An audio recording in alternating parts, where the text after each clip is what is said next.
اپنے محبوب کے ذریعے سے. اب میرے آقا نے جو فرمایا وہ بھی سن لیجیے.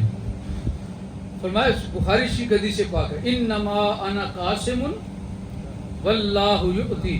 اور اس کا ایک حصہ یہ ہے وَمَن يُرِدِ اللَّهُ خَيْرًا يُفَقِّهُ فِي الدِّينِ کہ اللہ تعالیٰ جس بندے کے ساتھ خیر کا ارادہ فرما لے. اللہ تعالیٰ جس بندے کے ساتھ خیر کا ارادہ فرما لے اس کی میرے آقا نے ایک نشانی بتائی ہے.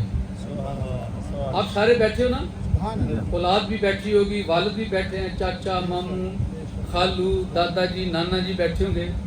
یہ بتاؤ اگر نانا بیٹھا ہے تو وہ اپنے دوترے کی دل کی بات جانتا ہے؟ اس پروگرام اس موقع پر وہ کیا سوچ رہا ہے, کیا اس کا ارادہ ہے؟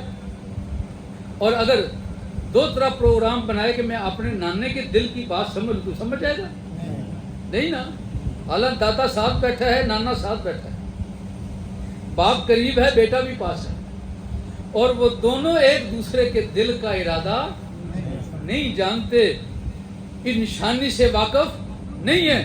لیکن قربان جائے رسول اللہ کی عظمتوں پر صلی اللہ تعالی علیہ وآلہ وسلم, ایک بندہ بندے کے قریب بیٹھا ہو وہ اس کے دل کے ارادے کو نہ جان سکے تو وہ رب کریم جو وراء الورا ہے, غیب الغیب ہے, جس تک کسی کی وہ رسائی نہیں ہے, اس کا ارادہ کون جان سکتا ہے؟ جی ہاں, میرے اور آپ کے آقا علیہ السلام نے فرمایا میں جانتا ہوں, اللہ کے حکم سے جانتا ہوں, اللہ کی عطا سے جانتا ہوں, اللہ نے مجھ پر یہ فضل فرمایا ہے. جی یا رسول اللہ فرمائیے نا آپ کیسے جانتے ہو, اس کی کوئی نشانی ہے؟ حضور نے فرمایا میں جانتا ہوں. جی فرمائیے. میرے آقا فرمانے لگے میں تمہیں بتاؤں کہ اللہ کس کے ساتھ خیر کا ارادہ رکھتا ہے؟ گج بج کے بولو ذرا سبحان اللہ, ذوق کے ساتھ بولو ذرا سبحان اللہ. بھاگو والو بیٹھے ہو بھاگ جگا لو اور خوب بھاگ جگاؤ, اور تمہارے بھاگ جاگے ہیں تو آئے بیٹھے ہو. ادھر تو اور لوگ بھی جن کا وہ بھاگ نہیں جاگا وہ گھر بیٹھا ہے, اور جس کا بھاگ جاگ گیا ہے وہ اللہ کے گھر بیٹھا. سبحان اللہ. تو جب بھاگ جاگے ہیں تو شکر ادا کرو کہ یا اللہ تیرا فضل ہے, تو نے ہمارے بھاگ جگا دیے. ہم تیرے حضور سوال کرتے ہیں ہمارے بھاگ اور جگا دے. جی میرے آقا حکم فرمائیے ہمیں کیسے پتہ چلے کہ اللہ کا ارادہ ہے اور کیا ارادہ ہے, اور خیر کا ارادہ کس کے ساتھ ہے؟ اللہ نے کس کے ساتھ بھلائی کا ارادہ فرما لیا ہے؟ دیکھو اللہ ہے, مالک ہے, پروردگار ہے. وہ چاہے تو کسی کے لیے عذاب کا ارادہ کر لے, وہ چاہے تو کسی کے لیے پکڑ کا ارادہ کر لے. وہ جبار بھی ہے نا, وہ رحمان بھی ہے, رحیم بھی ہے, لیکن وہ جبار بھی ہے, قہار بھی ہے, وہ سمدیت کی شان والا بھی ہے, وہ بے نیاز ہے, اسے کسی سے کوئی غرض نہیں ہے. سارا جہان غرض مند ہے, اللہ کو کسی کی کوئی غرض نہیں. اب ذرا غور کیجیے, میرے اور آپ کے آقا علیہ السلام نے ارشاد فرمایا تمہیں پتہ ہے کس کس کے ساتھ اللہ نے خیر کا ارادہ فرمایا؟ جی میرے آقا ہمیں کیا پتہ ہے, اسی تھے انے مورے, ہمیں کیا پتہ, ہمیں کیا خبر. یہ تو خبر اس سے ملے جسے اللہ نے خبردار کیا ہو, اور اللہ نے آپ کو آقا خبردار کیا ہے. آپ بھی فرمائیے. میرے آقا مسکرائے فرمایا ہاں ہاں اللہ نے مجھے خبردار کیا ہے, اللہ نے مجھے سچی خبریں دی ہیں, اللہ نے مجھے وہ خبریں دی ہیں جنہیں نہ تم پہلے جانتے تھے نہ اب جانتے ہو, اور جب تک میں دروازہ اللہ کے حکم سے نہ کھولوں قیامت تک جان بھی کوئی نہیں سکے گا. اللہ نے مجھے وسیلہ بنایا. جی میرے آقا فرمائیے کوئی نشانی مل جائے, میں ہاں میں تمہیں نشانی بتاتا ہوں, وہ چیک کر لیں. آپ بھی دیکھنا چاہو گے, آپ بھی پہچاننا چاہو گے کہ اللہ نے کس کے ساتھ ارادہ کر لیا؟ چلو پہلے میں ایک سوال کا جواب دے دوں.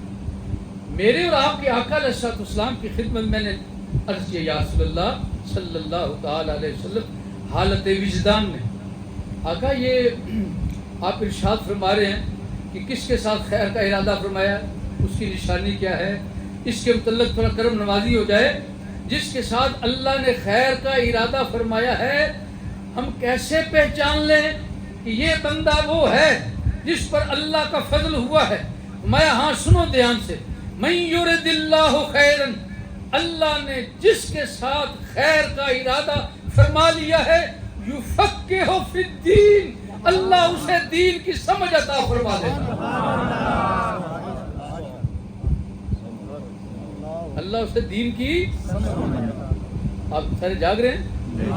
اللہ اسے دین کی، اللہ اسے دین اسلام کی، اللہ اسے علم حق کی، اللہ اسے معرفت کی سمجھ، اللہ اس کے لیے اپنے قرب کا دروازہ۔ اے میرے آقا کچھ نشانی فرمایا، ہاں نشانی یاد رکھو، اللہ جس سے خیر کا ارادہ فرمائے۔ میرے آقا کیا یہ صرف صحابہ کے لیے ہے؟ یا رسول اللہ صلی اللہ تعالی علیہ وسلم، آپ ابھی حیات ہیں، آپ موجود، تو جس دور کے اندر آپ ظاہری حیات پر اس دھرتی پر آرام فرماتے زندہ تھے، کیا اس وقت جو لوگ زندہ تھے یہ ان کے لیے نشانی ہے نا؟ میرے آقا مسکرا فرمایا میں صرف ان کے لیے رحمت بن کے آیا ہوں، میں تو سارے جگ کے لیے رحمت بن کے آیا ہوں۔ اور بھی سن لو جی میرے آقا فرمایا اللہ نے مجھے صرف اس دور کے اہل ایمان کے لیے احسان نہیں بنایا، اللہ نے مجھے تا قیامت آنے والے ہر مومن کے لیے احسان بنا کے بھیجا۔ فرمایا یہ صرف صحابہ کے لیے نہیں ہے، بعد میں آنے والی امت کے لیے بھی ہے۔ اگر اس وقت میرے دنیا سے جانے کے بعد تم پھر بھی دیکھنا چاہو کہ اللہ تعالیٰ نے کس کے ساتھ خیر کا ارادہ فرما لیا ہے، تو یہ نشانی چیک کر لینا، جہاں نشانی پائی جائے سمجھ لینا اللہ نے اسے اپنی بارگاہ میں خیر لوگوں میں شامل فرما لیا۔ اب آپ سارے بیٹھے ہو، سب کو نشانی پتہ چل گئی؟ چیک کرو ذرا، ایک دوسرے کو دیکھو، چلو دوسروں کو مت دیکھو، اپنے آپ کو دیکھو۔ اب چیک کرو کس کس کے اندر دین کی سمجھ ہے، کس کس کے اندر دین کو سمجھنے کا شوق ہے، کس دل کے اندر دین کی محبت رکھنے والوں کی محبت ہے۔ آپ سوچ رہے ہو کہ یہ تو بڑا کام ہے، ہم کھیتی باڑی کریں جا کے دین سمجھیں، دودھ چوئیں جا کے دین سمجھیں، ساری زندگی جو ڈنگروں کے ارد گرد چکر لگاتے رہے، مال ڈنگر، پیسہ، دولت، جائیداد، زمین بھانڈے کے لیے لڑائی کرتے رہے، دین کے لیے تو لڑائی کوئی نہیں، دین کے لیے تو ہماری کوئی قربانی ہے ہی نہیں۔ ہم تو گھر بیٹھے رہے، مسلمانوں کے گھر پیدا ہوئے، نہ لڑے، نہ جہاد کیا، نہ غزوہ ہوا، نہ جا کے دشمنوں کے ساتھ ہاتھا پائی ہوئی، ہم تو گھر بیٹھے سکون کے ساتھ صوفے پر، بیڈ کے اوپر۔ اماں جی نے جب پہلی دفعہ ہم دنیا میں آئے تو کہا ابا جی کو جاؤ کلمہ پڑھاؤ، اس کے کان میں کسی کو بلواؤ آ کے اذان دے جائے، تاکہ آتے ہی اس کے کان میں غیروں کا آواز نہ آئے، اگر آواز آئے تو اللہ کا نام آئے۔ میرے عزیز دوستو، ہم نے بیڈ پر لیٹ کر اللہ کا نام سنا ہے، اور بلال حبشی نے کوئلے کے بیڈ پر لیٹ کر اللہ کا نام۔ میں نے اور آپ نے گڑ کی روٹیاں کھا کے لطف اٹھا کے کلمہ پڑھا ہے، حضرت صہیب رومی نے تختہ دار پر لٹک کے کلمے سنائے ہیں، ہم نے گھروں کے اندر سکون اور راحت کے ساتھ اے سی لگا کے کلمہ طیبہ کا ورد کیا ہے۔ صحابہ کرام نے تپتے ہوئے صحرا کے اندر کھڑے ہو کر اپنے رب کے نعرے لگائے۔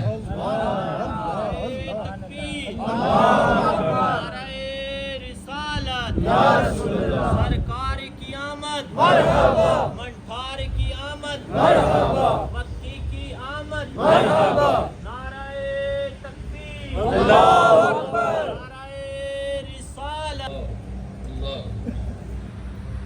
حاضرین محترم، اللہ کا بڑا فضل ہوا ہے۔